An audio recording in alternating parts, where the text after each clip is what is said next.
Hello, welcome to Love2 Programming. I'm Kausar. This is session 16 of Complete FMS using C# and SQL Server.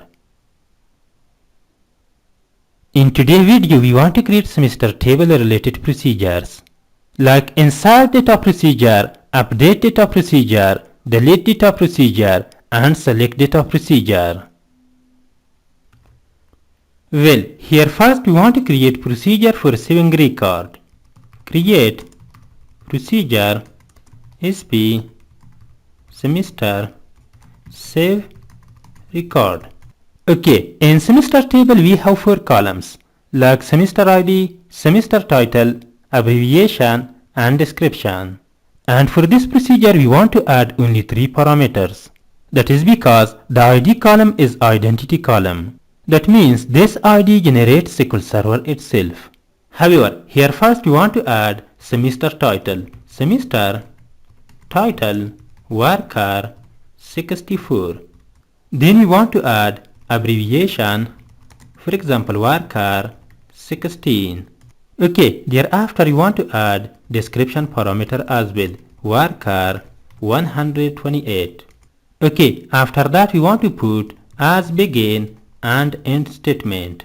And here in procedure body we want to put simple insert statement. Insert into TBL semester. Let's specify columns semester, title, abbreviation, and description. Okay, thereafter we want to specify values. Values at semester title, at abbreviation, and at description. Thereafter we want to put go statement here because we want to execute many statements at a time.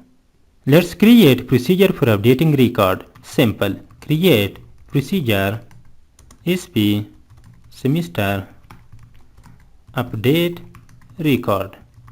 For this procedure we want to add 4 parameters. First we want to add semester ID parameter, int. Then we want to add semester title parameter, for example varchar 64.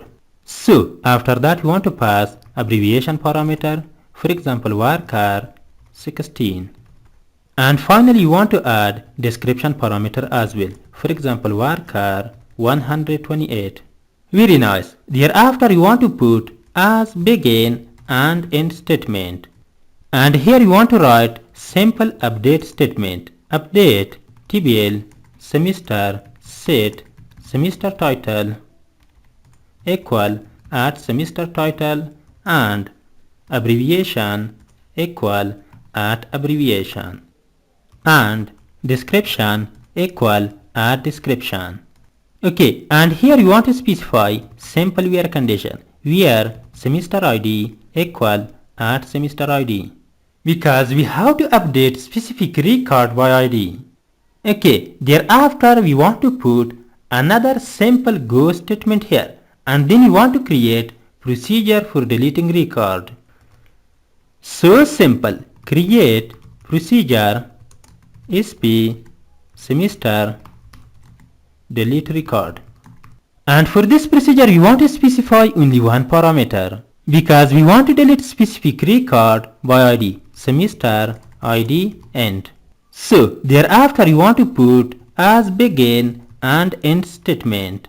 So inside procedure body we want to write simple delete query. Delete from TBL semester where semester ID equal at semester ID. Good. Thereafter you want to put another simple go statement here, and then you want to create simple procedure to select all records from SQL Server database. So simple. Create procedure SP semester select all records. Okay, for this procedure parameters are not required. Just I'm gonna write as begin and end statement. And here you want to write simple select query. Select all from TBL semester. Good. Thereafter what we want to do? We want to write another simple go statement here. Okay, thereafter we want to create procedure to select specific record by ID. So simple. Create procedure sp semester select record by id, and here you want to specify only one parameter, semester id end. Good. After that, what you want to do? We want to write simple as begin and end statement. Inside procedure body, you want to write simple select query. Select all from tbl semester where semester id equal at semester id. Well, our job is finished. Finally, we want to execute this simple script by pressing the execute button. Okay, you can see the message, command completed successfully. Okay, let's open Object Explorer. Well, here you want to expand FMS database. Okay, well, thereafter you want to expand programmability folder. Well, and here you can see all the procedures of semester table. However, that is enough for today. End of this lecture. Thank you for watching. See you in the next one.